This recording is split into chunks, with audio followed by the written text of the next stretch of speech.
Enforcement directorate यानी कि प्रवर्तन निदेशालय, सीबीआई यानी कि central bureau of investigation, IT विभाग यानी कि इनकम टैक्स, इन एजेंसियों के नाम आजकल बहुत ज्यादा सुनने को मिलते हैं। वैसे तो लगातार सुनने को मिल ही रहे थे, लेकिन अभी ये जो बीता हफ्ता गया है इसमें तो और भी ज्यादा, बहुत ज्यादा। विरोधी दल बनाम सरकार की लड़ाई एजेंसियों पर आकर रुकी हुई है, ऐसा दिख रहा है। विरोधी दलों का कहना है कि एजेंसियों को इस्तेमाल कर रही है सरकार। उनके नेताओं को जानबूझकर परेशान किया जा रहा है इन एजेंसियों द्वारा। लेकिन सरकार का तर्क यह है कि एजेंसियां कार्रवाई के लिए स्वतंत्र हैं, किसी तरह का कोई दबाव उन पर नहीं है। क्या कुछ हो रहा है, इस पर एक नजर डालते हैं। किन पर कार्रवाई हुई और किन पर लगे आरोप। एक हफ्ते की टाइमलाइन, यानी कि पिछले एक हफ्ते के अंदर अंदर क्या क्या हुआ है और किन किन दलों के कौन कौन से लोगों पर इधर छापा उधर छापा। आइए शुरू करते हैं ये सिलसिला। सबसे पहले आम आदमी पार्टी। आम आदमी पार्टी के दूसरे बड़े नेता मनीष सिसोदिया तिहाड़ जेल में बंद हैं। मनीष सिसोदिया पर शराब घोटाले में आरोप है। उन्हें 26 फरवरी को सीबीआई ने गिरफ्तार किया। सीबीआई हिरासत के बाद उन्हें न्यायिक हिरासत में तिहाड़ जेल भेज दिया गया। इस बीच एनफोर्समेंट डायरेक्टरेट ने उनसे जेल में पूछताछ की और अब ईडी ने उनकी हिरासत कोर्ट से मांगी। मनीष सिसोदिया को अदालत ने 7 दिनों की ईडी की रिमांड पर भेज दिया। ईडी ने 10 दिनों की कस्टडी मांगी थी। आम आदमी पार्टी का आरोप है कि झूठे आरोपों में मनीष सिसोदिया की गिरफ्तारी हुई है। आम आदमी पार्टी का कहना है कि सरकार जानबूझकर निशाना बना रही है। इसके विरोध में सड़कों पर आम आदमी पार्टी के कार्यकर्ताओं ने प्रदर्शन किया। वहीं दिल्ली के मुख्यमंत्री अरविंद केजरीवाल ने होली के अवसर पर इसके विरोध में एक दिन भर ध्यान लगाया। और पूरी देश की जनता बहुत समझदार है। वो देख रही है कि एक तरफ भारतीय जनता पार्टी के नेता हैं जिनके घर से करोड़ों करोड़ों रुपए कैश मिलता है, लेकिन उनको कोई जेल में नहीं डालता, वो बाहर खुलेआम घूम रहे हैं। और दूसरी तरफ मनीष जी और सत्येंद्र जी हैं जिनके घर पर रेड हो गई, ऑफिस पर रेड हो गई, लॉकर में रेड हो गई, पैतृक गांव में रेड हो गई, लेकिन कहते हैं हजारों करोड़ का घोटाला हुआ, लेकिन 1 रुपए के भी भ्रष्टाचार का सबूत वो सामने नहीं रख पाए हैं। 1 रुपया भी भ्रष्टाचार का उनको नहीं मिला है।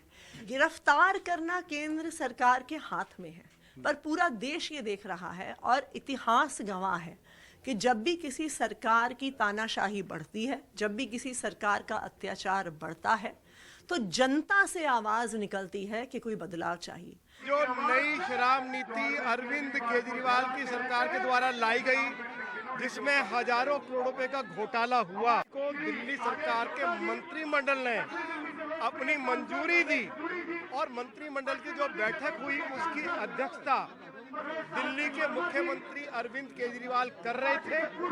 उनको नैतिक जिम्मेवारी लेते हुए अपने पद से त्यागपत्र देना चाहिए। इसी मांग को लेकर आज भारतीय जनता पार्टी के हजारों कार्यकर्ता आम आदमी पार्टी के हेडक्वार्टर के बाहर एकत्रित हुए हैं और हमारा ये संघर्ष आंदोलन तब तक जारी रहेगा जब तक मुख्यमंत्री अरविंद केजरीवाल अपने पद से त्यागपत्र नहीं दे देते हैं।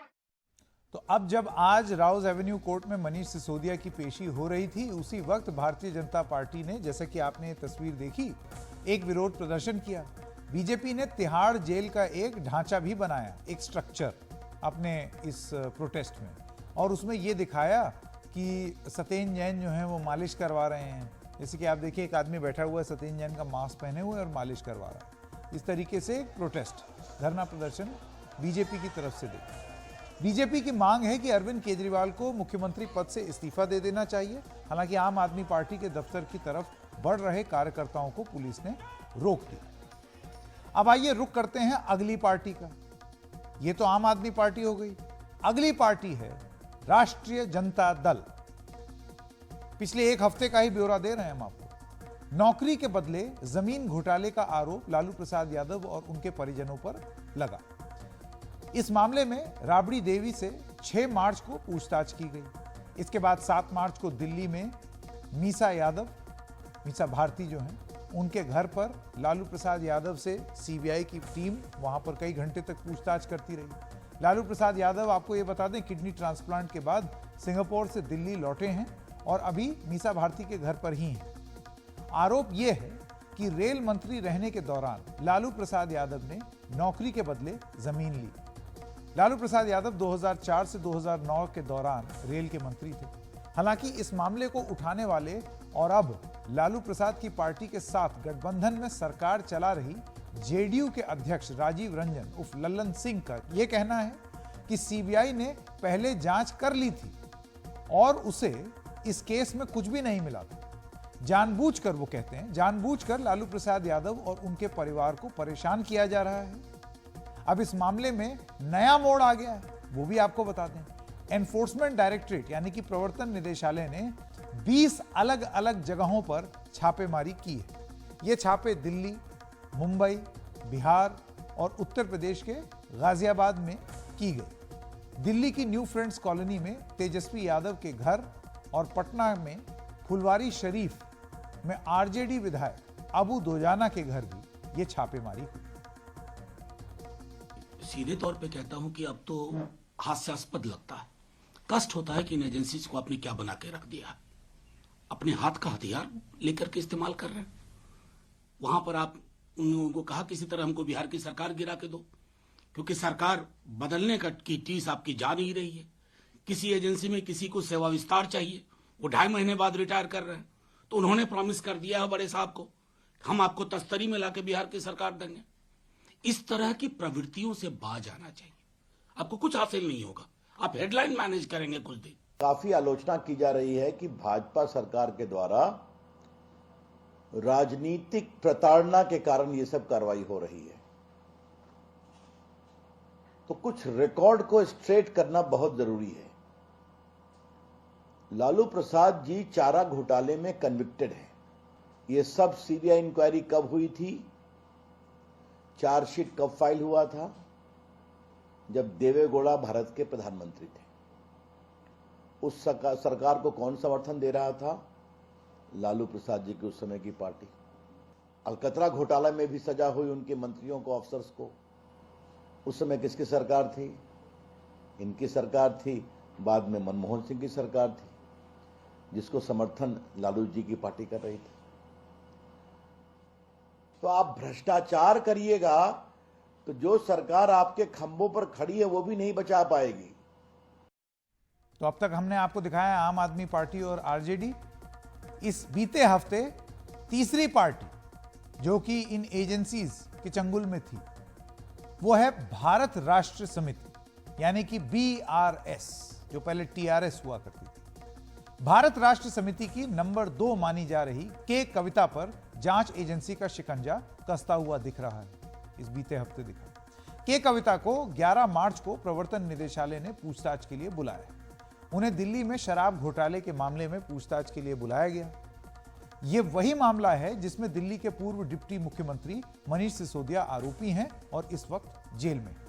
के कविता का आरोप है कि जहां भी चुनाव होते हैं वहां ईडी पहुंच जाती है।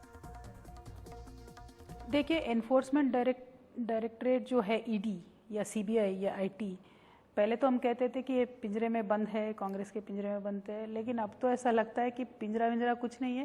ये तो बिल्कुल भारतीय जनता पार्टी के एक्सटेंडेड ऑर्गेनाइजेशंस हो गए, जैसे एबीवीपी हो गया, जैसे बीजेवाईएम हो गया, उसी तरीके के एक्सटेंडेड ऑर्गेनाइजेशंस हो गए। अनफॉर्चुनेट है, देश के लिए अनफॉर्चुनेट है, क्योंकि तेलंगाना में पिछले 8 महीने से एक ऐसा माहौल बना के रखा है कि पॉलिटिशियंस को छोड़िए, सारे के सारे बिजनेस पीपल को, सारे के सारे स्कूल्स को, कॉलेजेस को, इतने लोगों को इन्होंने रेड किया है। पता नहीं क्यों सडनली इलेक्शन के पहले इनको याद आ जाता है। अब के कविता ने आज महिला आरक्षण के मुद्दे पर जंतर मंतर पर धरना दे दिया। उन्हें करीब 1.5 दर्जन राजनीतिक दलों ने समर्थन दिया। के कविता ने कहा कि 27 साल से महिला आरक्षण बिल लंबित है, अब इसे पास करना चाहिए। जब तक ये नहीं होगा आंदोलन जारी रहेगा। माना यह जा रहा है कि के कविता ईडी की पूछताछ के ठीक पहले आंदोलन कर सियासी दांव खेल रही, जिसका फायदा भारत राष्ट्र समिति को दिलाने की कोशिश में। तो ये तो हो गया 3 पार्टियों का। अब एक और चौथी पार्टी इस बीते हफ्ते में, तृणमूल कांग्रेस।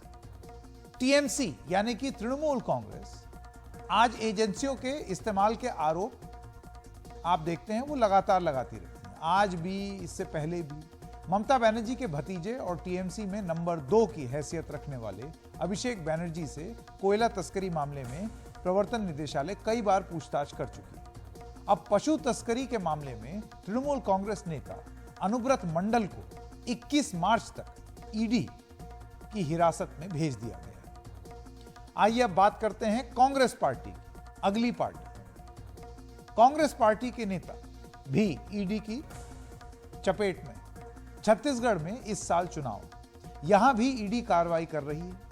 अब ईडी कार्रवाई की टाइमिंग को लेकर सवाल उठ रहे हैं। पिछले साल 11 अक्टूबर को प्रवर्तन निदेशालय ने एक साथ कई जगहों पर रेड डाली। यह कार्रवाई कोयला ट्रांसपोर्टिंग में गड़बड़ी से जुड़ी हुई है। जांच अभी भी जारी है। कांग्रेस के नेताओं को लगातार पूछताछ के लिए ईडी दफ्तर बुलाया जा रहा है।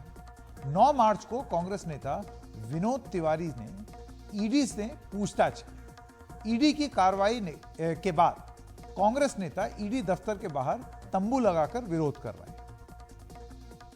जहां जहां भारतीय जनता पार्टी कमजोर है, वहां वहां विपक्ष के नेताओं पे इस प्रकार से हमले किए जा रहे हैं। तो भारतीय जनता पार्टी की बी टीम अब ईडी, आईटी, सीबीआई, डीआरआई ये सब हो गया। देखिए, एक बात है, जो भ्रष्टाचार हुआ है तो उसमें कार्रवाई होनी चाहिए, चाहे वो किसी राज्य में हो। लेकिन ये करना कि केवल चिन्हित राज्यों में करें, भारतीय जनता पार्टी शासित राज्यों में नहीं हो रहा। अभी कर्नाटक में एमएलए के यहाँ 8 करोड़ रुपया पकड़ा गया। क्यों ईडी, आईटी वाले छापा नहीं डाल रहे हैं वहां? क्या भारतीय जनता पार्टी शासित राज्यों में ये नहीं हो रहा है? क्या हेमंत बिस्व शर्मा के सारे केस समाप्त हो गए? उसमें कार्रवाई क्यों नहीं हो रही है? अब विपक्षी दल लगातार सरकार पर जांच एजेंसियों के दुरुपयोग के आरोप लगा रहे हैं, लेकिन इस मुद्दे पर एकजुट नहीं।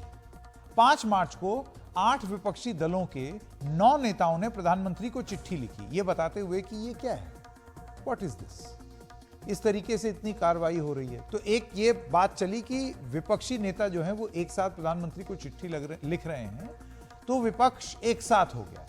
इसमें बीआरएस के चंद्रशेखर राव, तृणमूल कांग्रेस की ममता बनर्जी, आम आदमी पार्टी के अरविंद केजरीवाल, भगवंत मान, आरजेडी के तेजस्वी यादव, नेशनल कॉन्फ्रेंस के फारूक अब्दुल्ला, एनसीपी के शरद पवार, शिवसेना बाला साहेब ठाकरे गुट के उद्धव ठाकरे और समाजवादी पार्टी के अध्यक्ष अखिलेश यादव ने यह चिट्ठी लिखी। लेकिन इस चिट्ठी में कांग्रेस के किसी नेता ने हस्ताक्षर नहीं थे। चिट्ठी में 8 विपक्षी दलों के नेताओं ने क्या लिखा था, आइए आपको वो बताते हैं। वो लिखते हैं कि विपक्ष के सदस्यों के खिलाफ केंद्रीय एजेंसियों के घोर दुरुपयोग से ऐसा लगता है कि हम लोकतंत्र से निरंकुशता में बदल गए। मनीष सिसोदिया को सीबीआई ने बिना सबूतों के कथित अनियमितता के आरोप में गिरफ्तार किया। सिसोदिया पर लगाए सभी आरोप बेबुनियाद हैं। ये एक सियासी साजिश लग रही है। 2014 के बाद ज्यादातर विपक्ष के नेताओं के खिलाफ कार्रवाई हुई है। जिन नेताओं ने बाद में बीजेपी का दामन थामा, उन पर कार्रवाई नहीं।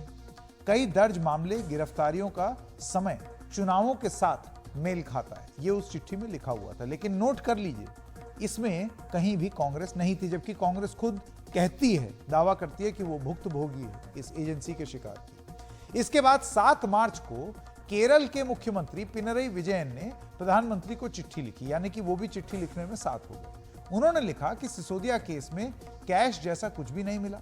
गिरफ्तारी से जांच एजेंसियों के दुरुपयोग के तर्क को बल मिल रहा है। गलत तरीके से एजेंसियां विपक्ष के नेताओं को निशाना बना रही हैं। ये सारी बात उन्होंने अपनी चिट्ठी में लिखी। विपक्ष के नेताओं पर कार्रवाई इत्तेफाक है या इसका चुनाव से कोई लेना देना है, ये तो हम नहीं बता सकते। इस पर अटकलें लगाई जा रही हैं, लेकिन इतना तो जरूर है कि जांच एजेंसियों की कार्रवाई बढ़ी है, लेकिन सिर्फ 2014 के बाद बढ़ी है, यह भी कहना पूरी तरीके से ठीक नहीं है। पहले भी जांच एजेंसियों पर सवाल उठते रहे। आप याद कीजिए, कांग्रेस ब्यूरो ऑफ इन्वेस्टिगेशन आरोप लगता था। सुप्रीम कोर्ट को सीबीआई के लिए पिंजरे में बंद तोता जैसी टिप्पणियों का 2013 में इस्तेमाल करना पड़ा था।